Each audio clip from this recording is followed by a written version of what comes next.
Part है इसमें dynamic of circular motion. इसमें हम लोग पढ़ रहे हैं कि फोर्सेस क्या क्या एक्ट कर सकते हैं सर्कल में अगर कोई ऑब्जेक्ट मूव कर रहा है तो फर्स्ट में देखते हैं कि एक ऐसे रोड है, हॉरिजॉन्टल रोड है, कुछ भी इंक्लाइन नहीं है, ये रोड इंक्लिनेशन नहीं है, इसका फ्लैट एकदम है, हॉरिजॉन्टल। जैसा कि यहाँ रोड दिखाया गया है, ये बीच में ऐसे उठा हुआ है यहाँ पे, लेकिन हम अभी कर रहे हैं किसके लिए, फ्लैट रोड के लिए, पूरा हॉरिजॉन्टल। तो ठीक है, पूरा हॉरिजॉन्टल अगर ये रोड है तो इस कार पे देखिए, इस कार पे एक ऐसे ये जब टर्न लेगा ऐसे सर्कल की तरफ, तो सर्कल का सेंटर इधर है सर्कुलर पाथ का, तो इसका टायर में इधर स्लिप करने का सेंट्रीफ्यूगल फोर्स लगता है इसके टायर पे। वैसे भी आप ऐसे सर्कल में जाएंगे तो ऐसे इधर इधर की तरफ अवे फ्रॉम सेंटर आप पे एक फोर्स लगता है। तो उस फोर्स अगर आपको बचना है, सेफ टर्न चाहिए, तो इस पर फ्रिक्शन अंदर की तरफ लगने लगेगा, ये इसको भागने से बचाएगा अवे फ्रॉम सेंटर, इधर सेंट्रीफ्यूगल फोर्स के अगेंस्ट। तो फ्रिक्शन की वैल्यू हम लोग पढ़े हैं कि म्यू एम जी होता है। फ्रिक्शन कितना होता है, हॉरिजॉन्टल प्लेन है तो म्यू एम जी, और इसको सेंटर से दूर भगाने वाला फोर्स है centrifugal force M V square by R. तो क्या ये म्यू एम जी अगर इक्वल हो जाए M V square by R से, तब ये लिमिटिंग केस में है कि वो बहुत ज़्यादा स्पीड से चल रहे हैं, फ्रिक्शन की ये मैक्सिमम वैल्यू है म्यू एम जी, तो हम मैक्सिमम वेलोसिटी निकालना चाहते हैं जिससे आप सेफली टर्न ले सकें। तो mu M G equal to M V square by R हुआ। अब एम से एम कैंसिल हो गया और आर इधर मल्टीप्लाई हो गया जाकर, तो mu R G equal to V square आया। तो ये स्क्वायर इधर आके रूट हो जाएगा, तो V equal to root mu R G हो गया, रूट म्यू आर जी। यानी मैक्सिमम आप इतने ही स्पीड से इस रोड पे टर्न ले सकते हैं, सर्कुलर टर्न।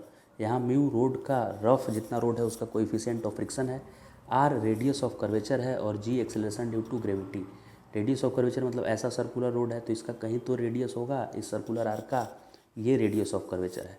और म्यू था कि कितना रफ सरफेस है रोड और टायर के बीच का कोएफिशिएंट ऑफ फ्रिक्शन है।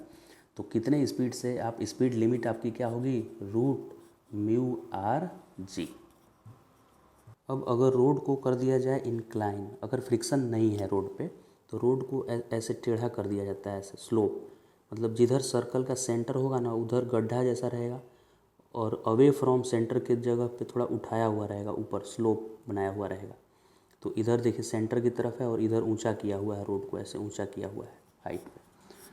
तो इससे क्या फ़ायदा होगा, देखिए एम जी नीचे लगेगा इस पर इंक्लाइन प्लेन पे, और नॉर्मल ऐसे टेढ़ा लगने लगेगा। तो जितने भी फोर्सेज होते हैं उनका न्यूटन लॉ में हम लोग रिजोल्यूशन करते थे इंक्लाइन प्लेन की तरफ, क्योंकि इसको इधर आना होता था या इधर इंक्लाइन प्लेन के अप या डाउन जाता था।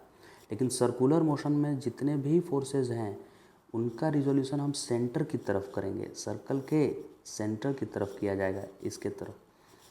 तो सर्कल के सेंटर की तरफ ऐसे या इसके परपेंडिकुलर, तो एम जी तो ऑलरेडी परपेंडिकुलर है, हॉरिजॉन्टल के परपेंडिकुलर है सर्कल के सेंटर के।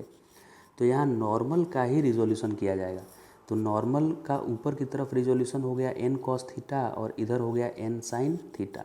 कैसे हुआ, देखिए ये थीटा एंगल है और ये 90 एंगल है, तो ऐसे लाइन एक खींचेंगे तो ये 90 माइनस थीटा होगा, ठीक है, ये 90 था, ये थीटा था, तो ये वाला एंगल क्या होगा, 90 माइनस थीटा एंगल होगा, ठीक है। तो इंक्लाइन प्लेन के अलॉन्ग ये एंगल 90 माइनस थीटा हुआ, ये वाला एंगल 90 माइनस थीटा हुआ, तो ये एंगल फिर क्या हो जाएगा, थीटा।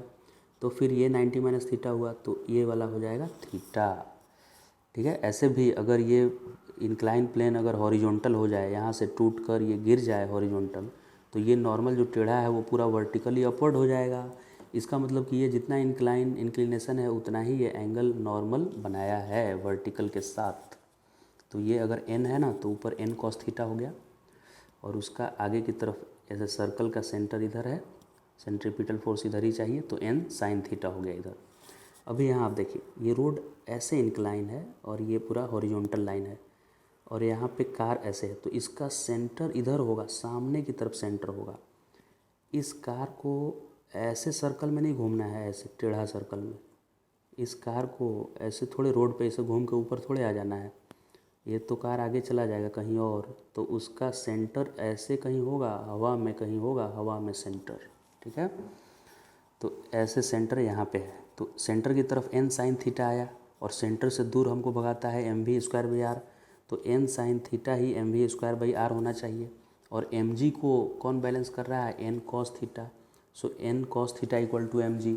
इन दोनों इक्वेशन को डिवाइड कर दिए तो n से n कट गया और sin theta by cos theta हो गया tan थीटा।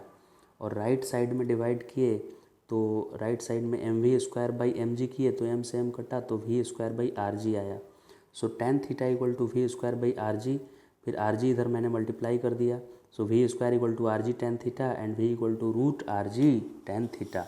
इसका मतलब अगर इस रोड का इंक्लिनेशन हॉरिजॉन्टल से थीटा एंगल पे ये इंक्लाइन किया हुआ है रोड, और इसका रेडियस ऑफ कर्वेचर, ये जो आर्क बना है ऐसे, इसका रेडियस ऑफ कर्वेचर r है, तो इस रोड की स्पीड लिमिट, मतलब यहाँ एक साइन बोर्ड लगा रहेगा जिस पे लिखा रहेगा, इसको कैलकुलेट करके रेडियस और थीटा को ध्यान में रखते हुए कि आप इतनी मैक्सिमम स्पीड से रोड पे टर्न ले सकते हैं। तो जब फ्रिक्शन था तो आया था v इक्वल टू √μrg, जब फ्रिक्शन नहीं था, रोड इंक्लाइन था, तो आया v equal to √rg tan theta. इसी तरह से जब दोनों एक साथ हो, मतलब रोड को भी इंक्लाइन किया हुआ है, थीटा भी है और प्लस रफ भी है, रफनेस भी है रोड में, तो उस समय उस पर दोनों फोर्स लगेगा, फ्रिक्शन फोर्स भी और नॉर्मल का भी वो कंपोनेंट लगेगा। तब स्पीड लिमिट का फॉर्मूला होता है √rg और tan theta minus mu by 1 plus tan theta. एक ये फार्मूला होता है, ये मिनिमम स्पीड के लिए है, मिनिमम सेफ टर्न के लिए। और मैक्सिमम के लिए फार्मूला है वही √rg है, लेकिन ऊपर इस बार प्लस है, tan थीटा प्लस म्यू, और नीचे माइनस है 1 माइनस म्यू tan थीटा। तो ये भी फार्मूला याद रखना है, यानी दो फार्मूला आपको ध्यान में रखना है। मैक्सिमम स्पीड लिमिट का ये फार्मूला है जब रोड इंक्लाइन भी है और उसमें फ्रिक्शन भी है, और मिनिमम इतने स्पीड से आप सेफ टर्न ले सकते हैं ऐसे सर्कुलर रोड पे जो इंक्लाइन भी, बैंकिंग ऑफ रोड भी है और प्लस फ्रिक्शन भी है उसमें।